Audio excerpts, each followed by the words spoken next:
Hello, everybody, and welcome back to our Dracula read-along. I am your host, Monica Van Fleet. I am an independent writer and researcher based out of Philadelphia. Today, we are going to discuss Chapter 6 of Dracula. Chapter 6 begins with an entry from Mina's journal on July 24th. Lucy meets Mina at the train station, and Mina says that she is looking just as sweet and lovely as ever. After arriving, Mina describes the town of Whitby, the harbor, and the surrounding areas. She says that Whitby Abbey is a huge romantic ruin, and between it and town there is a graveyard. The cemetery has views of the harbor, and there are benches where Mina plans to sit and write in her journal. The hilltop cemetery overlooks the harbor, and Mina notes the gentle curving steps that lead along Whitby's east cliff, and she says that they are a great feature of the town. Mina and Lucy befriend Mr. Swales, who is a blunt, elderly sailor who mocks the local superstitions and points out that many of the graves in the cemetery are actually empty.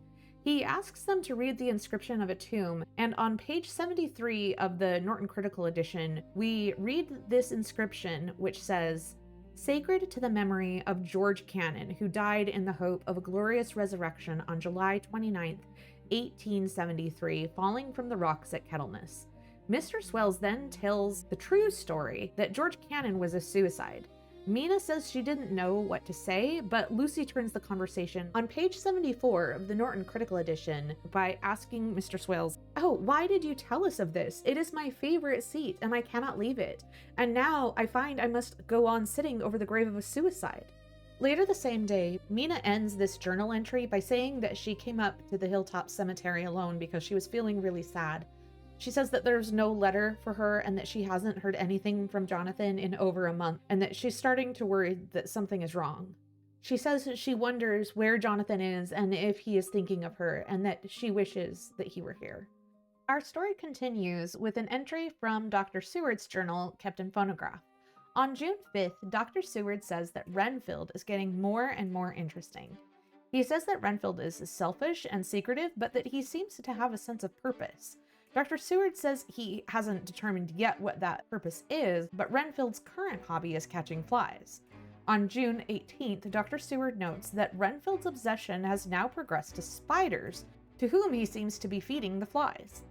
On July 1st, Dr. Seward reports that the spiders are now as great a nuisance as the flies were, and Dr. Seward says that Renfield needs to reduce their number, which leads Renfield to eat one of them. This clues Dr. Seward in on how he managed to get rid of the flies earlier. Dr. Seward also notes that Renfield keeps track of his little pets in a notebook. By July 8th, Renfield is getting even worse. He has acquired a sparrow, which becomes an entire colony of sparrows by July 19th. Then he asks Dr. Seward for a kitten, which the good doctor refuses. Dr. Seward notes that Renfield seems to be working up the evolutionary chain. Dr. Seward is tempted to let Renfield carry out his plans involving a cat, but he ultimately says no. When Dr. Seward refuses Renfield the cat, he says that Renfield's face fell and I could see a warning of danger in it, for there was a sudden fierce sidelong look, which meant killing.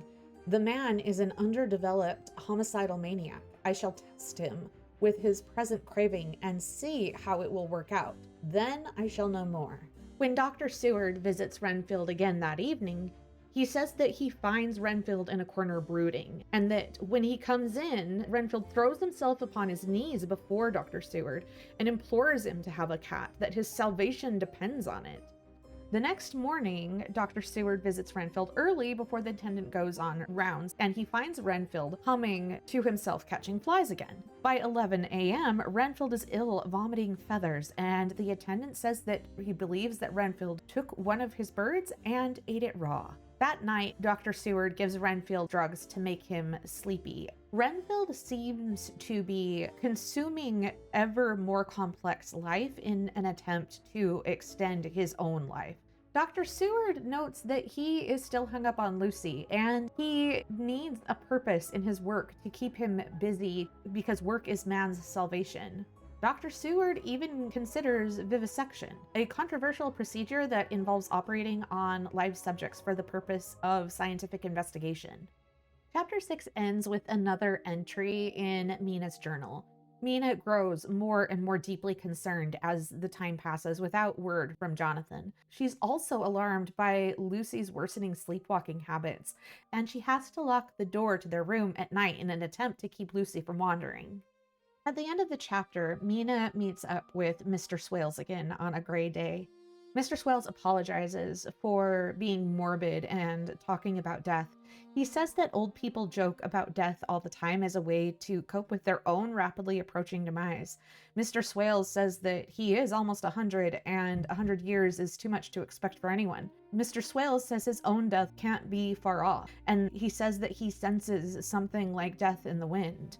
It's interesting to me to note that Mr. Swales doesn't seem to regard Mina as a fragile Victorian woman who needs to be shielded from the truth. He notes the things that people take as sacred can be discussed with no consequence. The last we hear in this chapter of Mr. Swales, he says, "There's something in that wind and in the host or the mist beyond that sounds and looks and tastes and smells like death. It's in the air. I feel it coming. Lord, make me answer cheerful when my call comes." Maybe it's in that wind out over the sea that's bringing with it loss and wreck and sore distress and sad hearts. "Look, look," he cried suddenly. "There is something in that wind and in the mist beyond that sounds and looks and tastes and smells like death.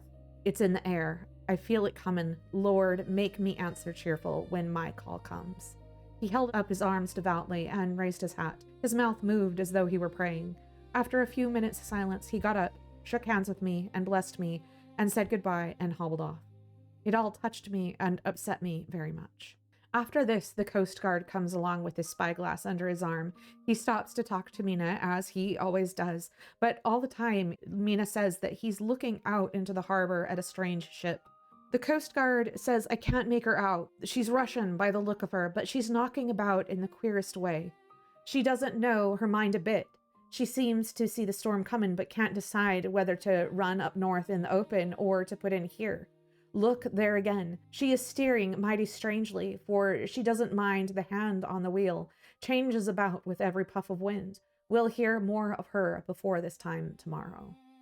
And that is the end of chapter 6. This week's Substack deep dive is all about the Victorian obsession with Arthurian legend and the idea of a return to a chivalric code.